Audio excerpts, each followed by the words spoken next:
joining us here live via the Global Satellite Network presented by StreamYard. Dane Lewis locked on those Dallas Stars. Man, they are feeling the stars shining this year with them leading up into the Central. This has been really interesting about the Dallas Stars this year because of the fact of it's a new head coaching regime. I've always said this. Dallas has had a pedigree where they're a really good defensive team, from goaltending to, Miro Heiskanen and a couple others. Now, we know losing John Klingberg, it's a bit of a hit, but at the same time, they're working with a lot of this defensive mentality. What have you been surprised to seeing with the Dallas Stars this season? Well, yeah.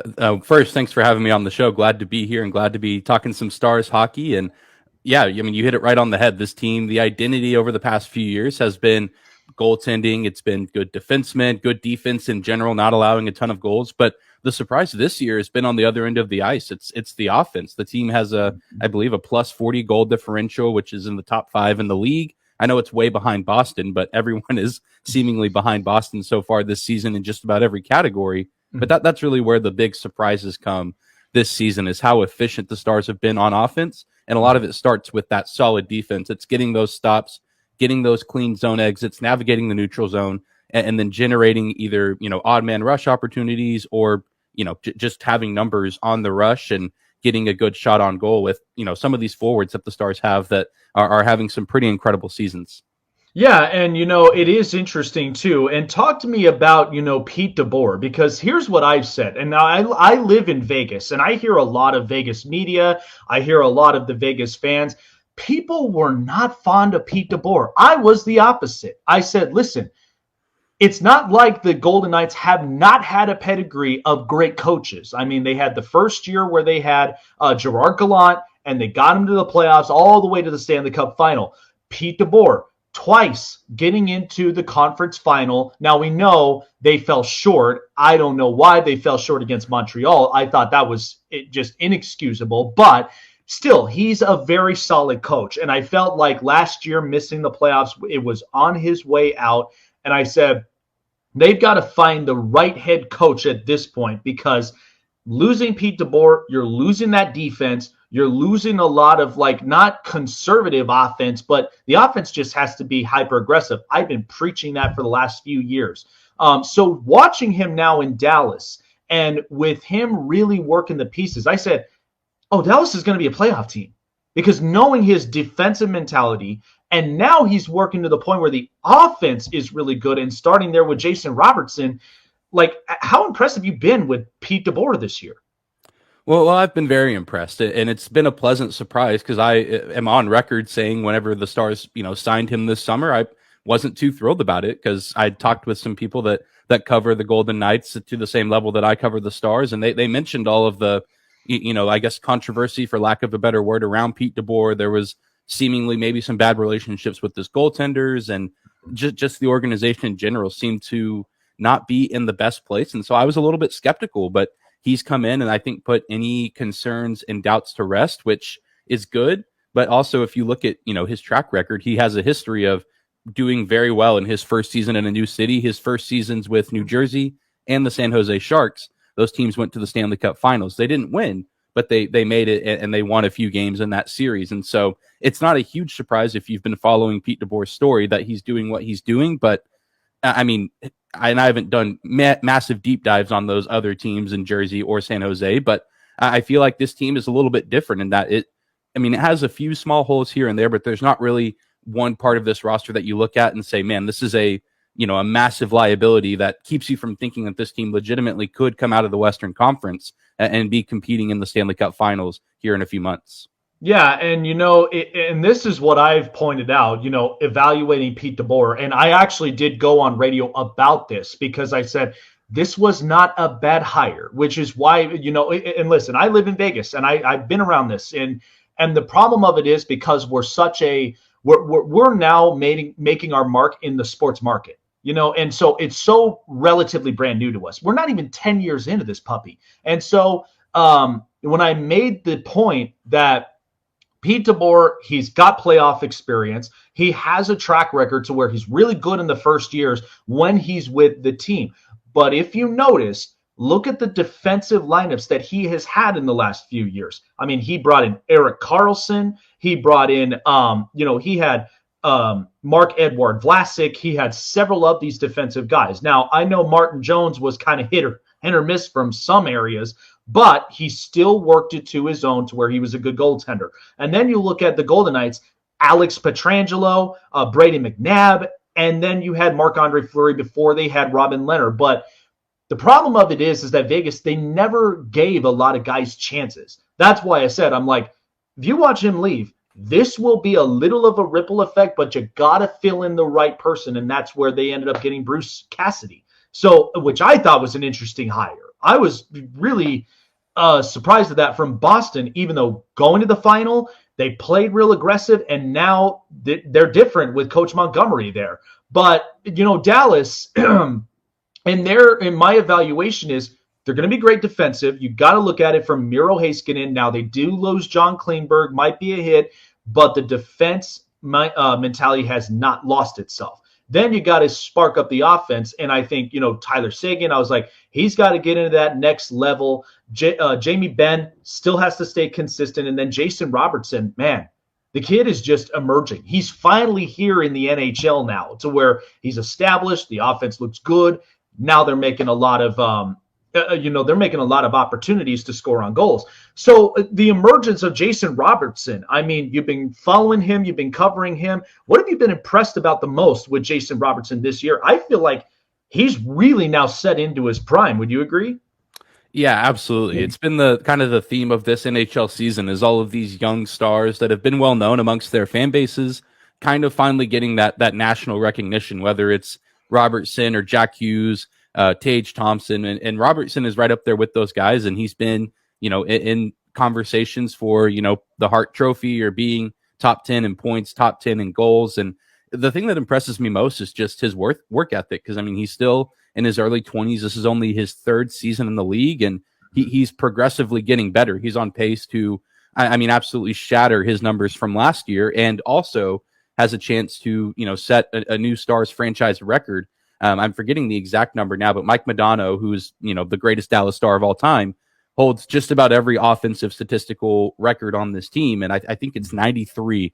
Stars fans out there listening, forgive me if I'm wrong, but I think that's the record for most points in a season for a Dallas Star. And Jason Robertson's at 66 in 51 games. And so he's very much on pace to shatter that and kind of emerge as this next great Stars player in franchise history. And again, he's only in his third season, and he just works incredibly hard to get better at his game. And I think he's just becoming a more dimensional scorer that he can, score from just about anywhere on the ice. He's a weapon on the power play with seven power play goals and 24 power play points in total, which is the most on the team. And so there's not really a ton he can't do offensively, but even on the defensive side, I think he's showing some improvement season after season. And as years go on, I think he's going to, become a little bit better of a full 200-foot player. He might not reach the levels of a guy like Roope Hintz, but I think he's going to be pretty good for, the next 10, 15 years. And hopefully all of that's here in Dallas. I know there was a whole situation this summer with,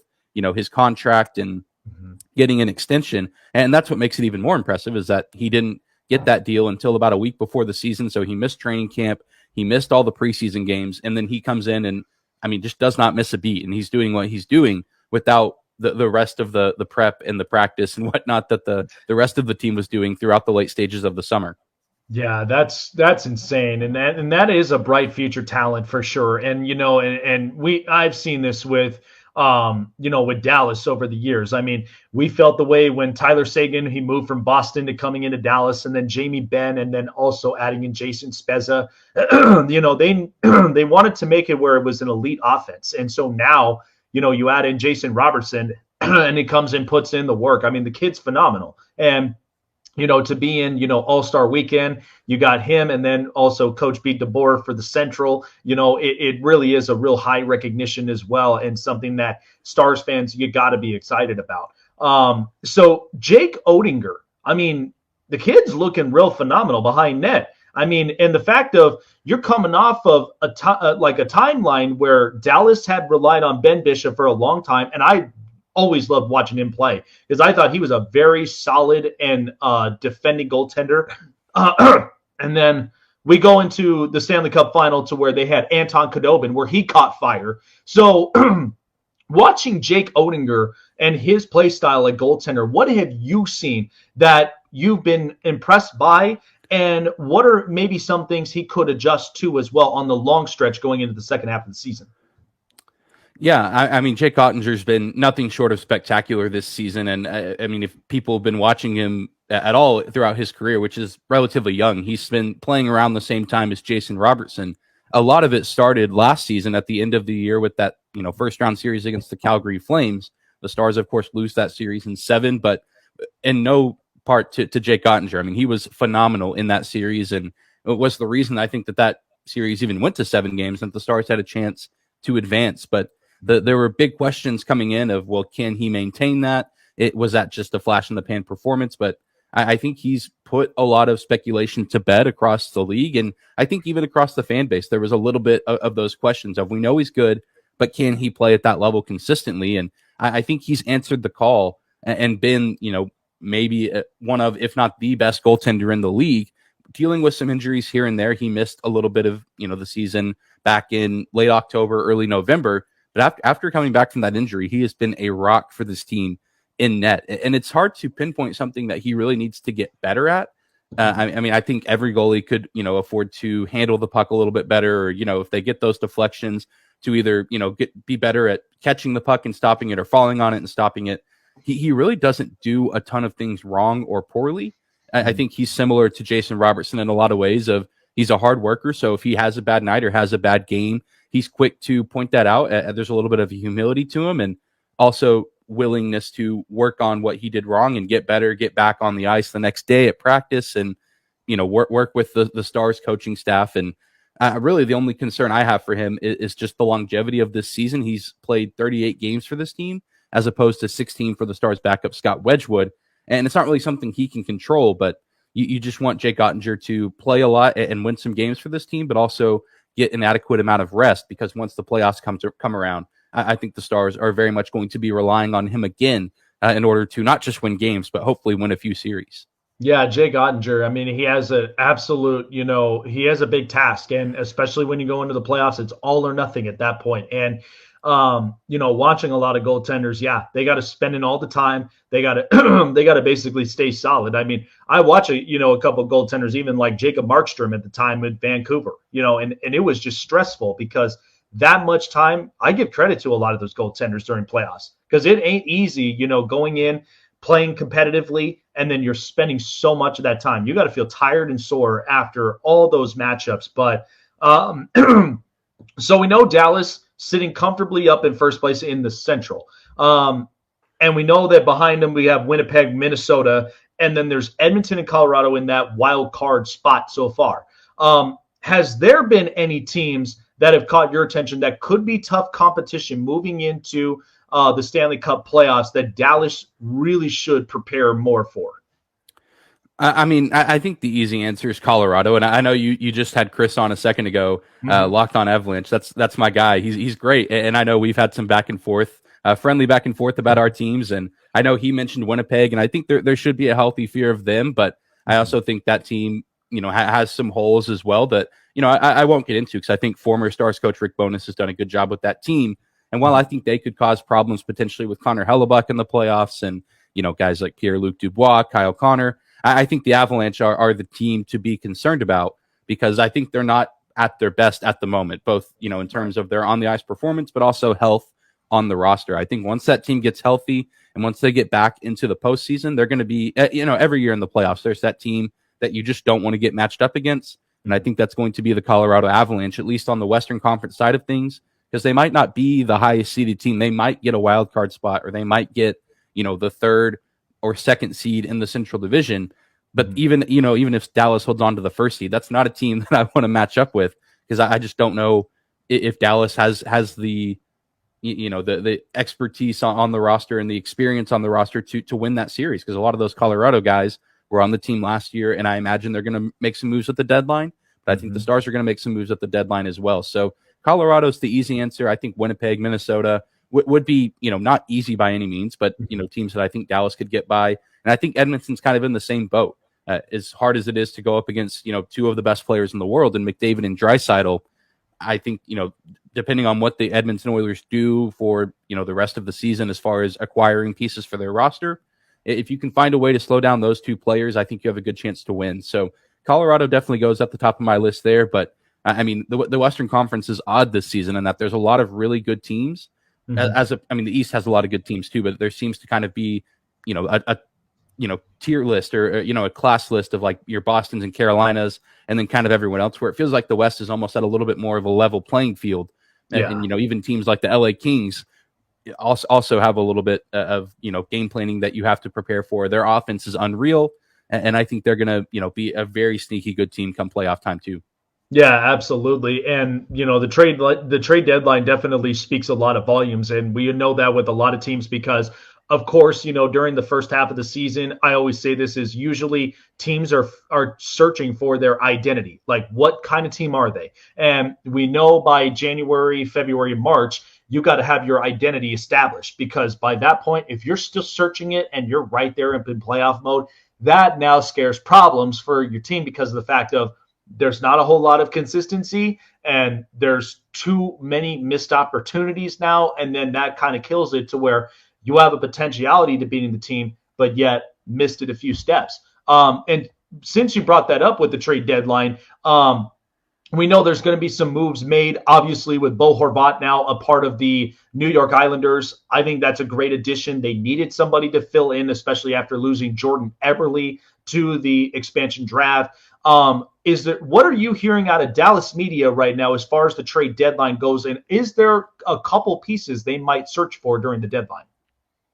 Yeah, the biggest piece I think coming out of Dallas right now that they're looking to add is some sort of top six winger, because the top line for the Stars is Jason Robertson, Rope Hintz, and Joe Pavelski, which I don't even feel biased saying this. It's the best line in the NHL. I mean, those guys are unreal with 66 points for Robertson, 48 Pavelski, and 46 for Rope Hintz this season. They've all been great, but the real hole on this team, if there is one, especially offensively, is finding someone to play alongside Tyler Seguin on that second line, because he's been fine this season, and there's been stretches where he's played alongside Robertson and Pavelski when Hintz has been injured, but there hasn't really been any sustained chemistry between him and anyone on that second line, whether it's been Mason Marchment or Denis Gurianov or Radek Faksa. I mean, those are fine players, and they can be good in stretches, but they need to add that player that can play on the wing and have some good chemistry with Tyler Seguin, a guy that can score goals, but also set Tyler up as well and get him going.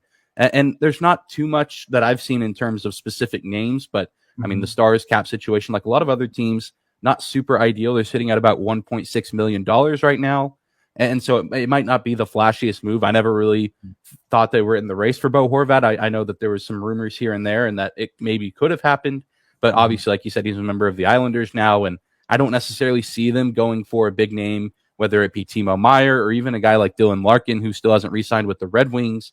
I think they'll settle for, a lesser known player on a smaller contract, a guy like Nick Ritchie out of Arizona, Nick Bukestad, also an Arizona Coyote, both those guys with cap hits, under $3 million, that I think the Stars, if they send an NHL player and a prospect or a pick back to Arizona, they could get. So I would be on the lookout most for a top six winger. They could also look to add a depth defenseman as well and try to round out that D-core under Miro Heiskanen. I almost kind of feel like, because I know with a lot of these players, majority of them, they're going to be coming in as rentals. And I almost kind of feel like maybe a possibility I might point out, I can kind of see Brock Besser a little bit working on this line, because I kind of feel like, because number one, he hasn't gotten an extension yet with Vancouver, and I don't feel like he may get one soon. I know now Bo Horvat is shipped out, but I just think Vancouver, they're just having a ton of issues with as far as figuring that out.